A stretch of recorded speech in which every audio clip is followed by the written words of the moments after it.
Yeah, positive. How's it going, everybody? So before getting to talking about the team preview, just a few little things I want to talk about real quickly, so please stick around for that.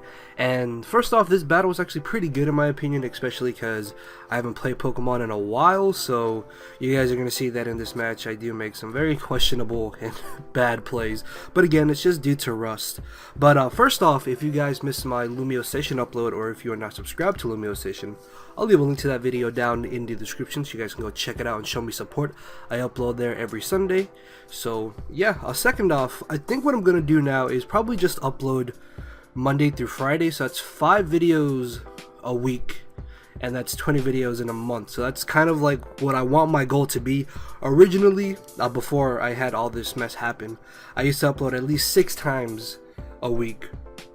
7 at most, obviously. So I think Monday through Friday is good, because then Saturday and Sunday I can use those days to kind of pre-record stuff and just still have time for myself, because you guys do know I'm very busy. So I'm sure you guys are understanding of that, so thank you guys. And of course, if you do enjoy the battle and enjoy the video, then make sure to hit that like button, guys. Your support is greatly appreciated. So look at a team preview. This is a very old team, and I believe I had like maybe 3 battles yesterday, and this is my first time battling in a couple months, as I believe I mentioned.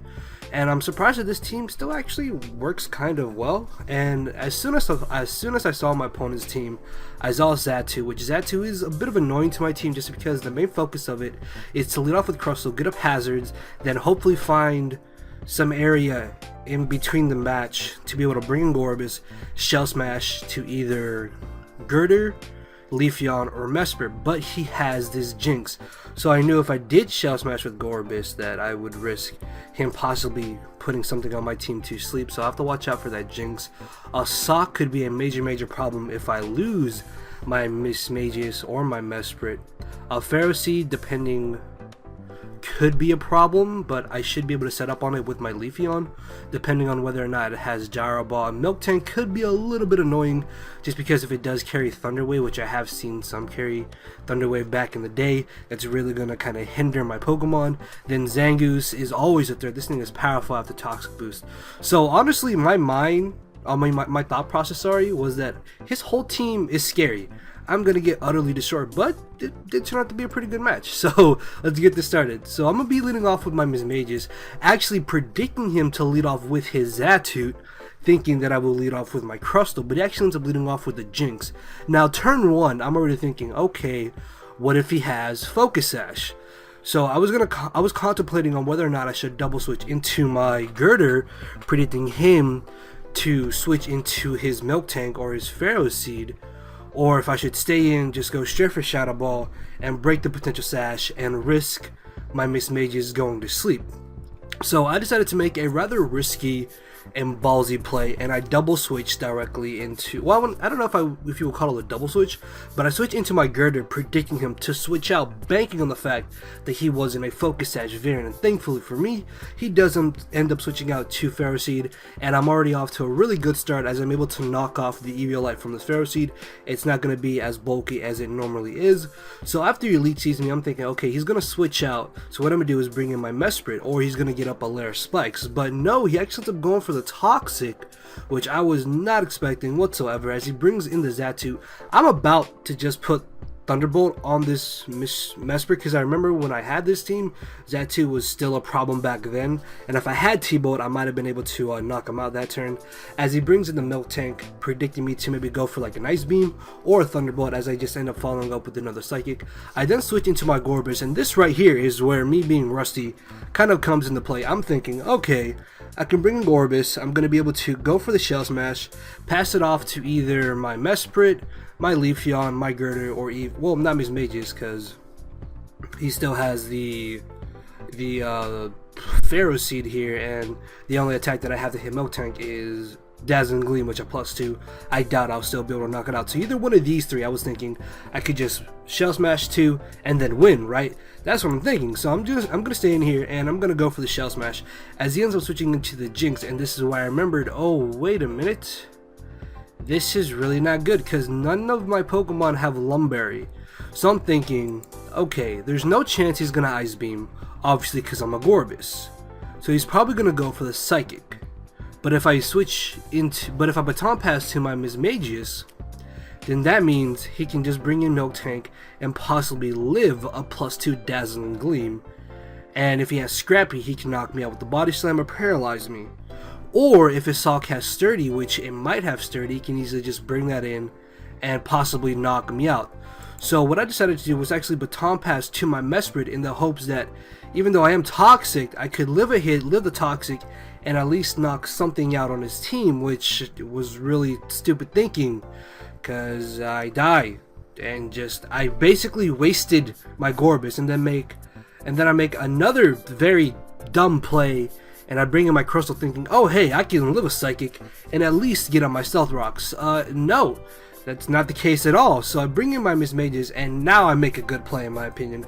I do predict him to switch out, and I go for the Dazzling Gleam, actually thinking that he would bring in the Milk Tank. This way I would be a +2, so I could hit him with the Dazzling Gleam and maybe live an attack that he wanted to go for. As I taunt the Pharaoh Seed, he ends up switching into a Zatut, as I'm able to knock him out with the Shadow Ball. I was contemplating going for a second Nasty Plot, but I thought Shadow Ball was the more aggressive play.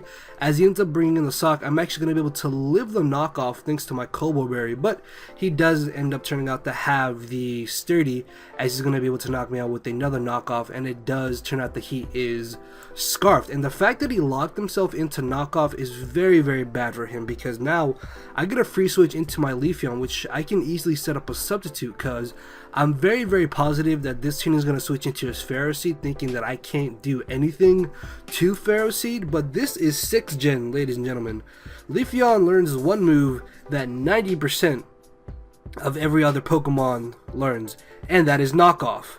So I can easily Swords Dance, and then the following turn hit the Pharaoh Seed with the knockoff. So he ends up bringing in the Jinx, and this turn right here, I believe it is a speed tie between Jinx and Leafeon. So if I had lost the speed tie, sorry, then he would have been able to break my sub. As I knock him out, he can bring in Sock. If he is adamant, I believe he does have a chance to knock me out.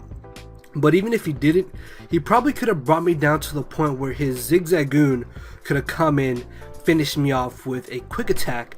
Then again, I would have been able to just win the game with my Girder, because my Girder should be able to live any hit from Zangoose. I do have Mach Punch, I have Drain Punch for Ferricin, and I have Drain Punch for Milk Tank. So at this point, all I really needed to do was get up a substitute and a Swords Dance and win this kind of crucial-ish speed tie, and I believe at that point the game is basically mine, just because even if Zangoose does end up getting the Toxic boost after Protect, I am faster than Zangoose.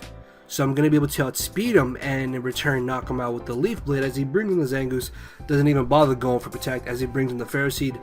This is the only kind of thing that can save him, because it turns out that his Gyro Ball is able to break my substitute, but even then, I only have to get off a little bit of power damage to then bring in Girder and win the match. So I go for the substitute, predicting him to Toxic, and now I can just go for another Swords Dance or knockoff, and I just go for Swords Dance just because why not, really, because it doesn't matter at this point, as I'm able to knock him out. I was actually really worried that Milk Tank would have Zap Zipper, as you're going to see, because I just ended up going for another knockoff, thinking I'm not about to risk me losing this match if he does have Zap Zipper, and that is going to be the victory in my favor. So I did make some very questionable plays, honestly, in my opinion.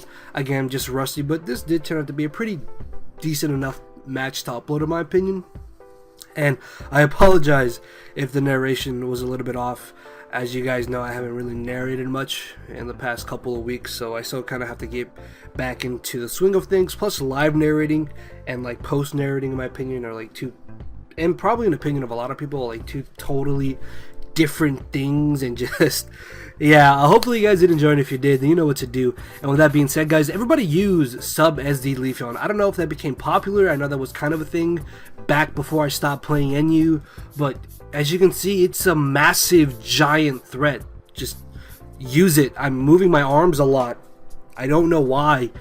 And yeah, just later, everybody. Thank you for watching.